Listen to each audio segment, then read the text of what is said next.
Assalamualaikum warahmatullahi wabarakatuh. Hello everyone, how are you? In this video, we are going to talk about cultural differences in nonverbal communication. Before that, the honorable to our lecturer, Ms. Puspa Nupitasari MPD. We are from Group 1. My name is Vahra Dilla Az-Zahra, and my friends are Roza Amaliyah Syafira, Muhammad Fadhil, Mahran Abdi Maros, and Muhammad Rafi Arlintio. Well, my friends, first of all, we have to know what nonverbal communication is. Nonverbal communication cues the way you listen, look, move, and react.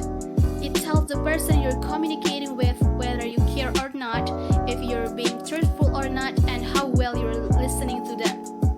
Well, before we visit the country, we should familiarize ourselves with its customs and know how to communicate both verbally and non-verbally.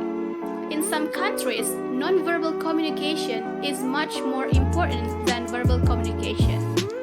Every country has non-verbal communication in their own way. There are many different types of non-verbal communication. In this video, we'll explain non-verbal communication in terms of body movement, body position, facial expression, and dress. Now, we come to the first type of non-verbal communication is body movement. Gestures are specific body movements that carry meaning. For example, hand motions can convey many meanings. Come here, or it can be go away. It can be also it's okay. The gestures for these phrases often differ across cultures. However, the meaning of some gestures can be different across culture or across country.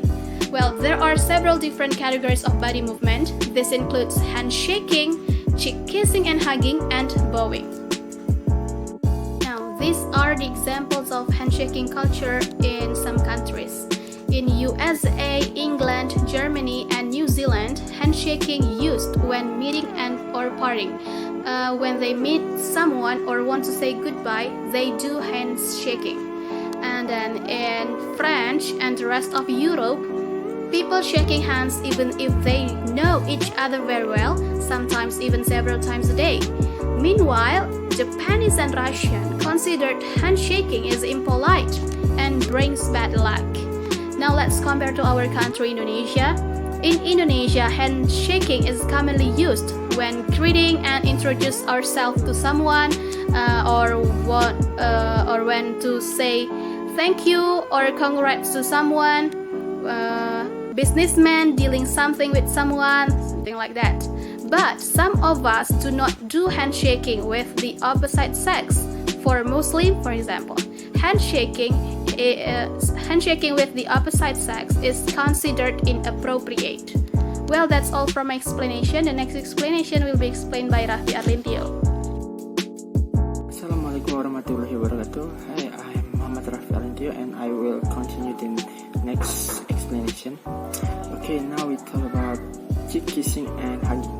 Cheek kissing is a ritual or social kissing gesture to indicate friendship, family relationships, perform a greeting, to confer congratulations, to comfort someone, or to show respect. For example, in Southern Europe, a totally standard form of greeting, whether it is a close person or not, and no matter the gender. And in the Netherlands, Switzerland, and France, women kiss both men and women. Men, on the other hand, prefer handshakes and only accept kisses from their fathers or close friends. And the Middle East, kiss between a man and woman are considered inappropriate, with the only exception being the husband and wife or close relatives. When the two people of the same gender are greeting, kisses are common. And in Indonesia, the culture of cheek kissing and hugging, are usually called as cipika-cipiki, is the same as in the Middle East, because the majority of Indonesians are Muslims, so it can only be done by the same gender, or if he is not a Muslim, it may only be done to those close to him, such as friends, family, girlfriends, or another. It cannot done with stranger because it is considered impolite. And next about bowing. Bowing is the act of lowering the torso and head as a social gesture in the direction to another person or symbol. It is most prominent in Asian cultures, but is also typical of nobility and aristocracy in many European countries. When an American nods his head, it signifies agreement. For Japanese, it merely means attentiveness. Japanese bow politely. Americans may interpret this as carefully. In the British, Australian, and other Commonwealth courts, lawyers and clerks of both sexes are accepted to perform a cursory bow of the head only to the judge when entering or leaving a law court that is in session. But in Indonesia, there is also an act of bowing the body, but in a different context. In Indonesia, bending over the body is done when we are on the road to pass by an older person. We have to bend the body as a symbol of excuse me. It is a Japanese culture that exists in Indonesia. Okay, I think that's all from me. Thank you. Okay, Assalamualaikum warahmatullahi wabarakatuh. My name is Mahran Abdi Maros from VBI4. Now, in this part, I will tell you about body position. Body position includes gestures and posture. So, body position or body posture can reflect emotions, attitudes, and intentions.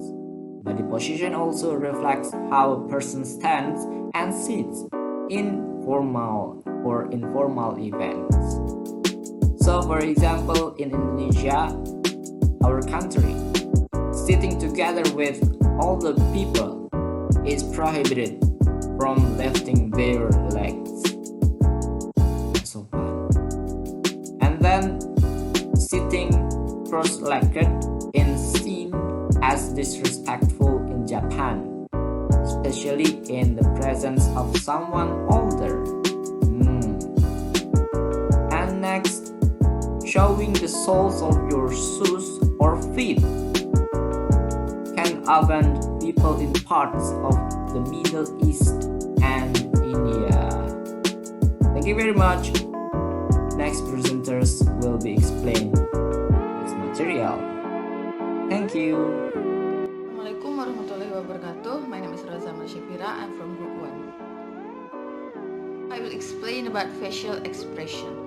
Facial expressions carry meaning that is determined by situations and relationships. Facial expressions are responsible for a huge proportion of nonverbal communication. Consider how much information can be conveyed with a smile or a frown. There are so many facial expressions in this world, but in this video I only choose one, it's smile. In Indonesians, people are known for their hospitality. We don't hesitate to smile at people we don't even know. But it's different for another country, like in Russia. Has a saying that smiling for no reasons is a sign of ignorance. They also almost never smile at anyone except at people they already know. And culture in Norway, when a foreigner or tourist smiles at a local, the local person thinks you are drunk. Assalamualaikum warahmatullahi wabarakatuh. My name is Fadhil and I will explain the material about dress. Dress is considered an aspect of non-verbal communication and has social significance for the audience. Dress also includes the things that people wear. Clothing conveys non-verbal clues about a speaker's personality, background, and financial status. These are the example of dress in other country. In Indonesia, a long sleeve, colorful batik shirt and serve the same purpose. And Philippines an embroidered barrel, pineapple or fiber. For Formal occasion in the West, especially American people, consists of a black suit, white shirt, and tie or black tie. Well, I think that's all our explanation. If we made mistake, we do apologize. And thank you.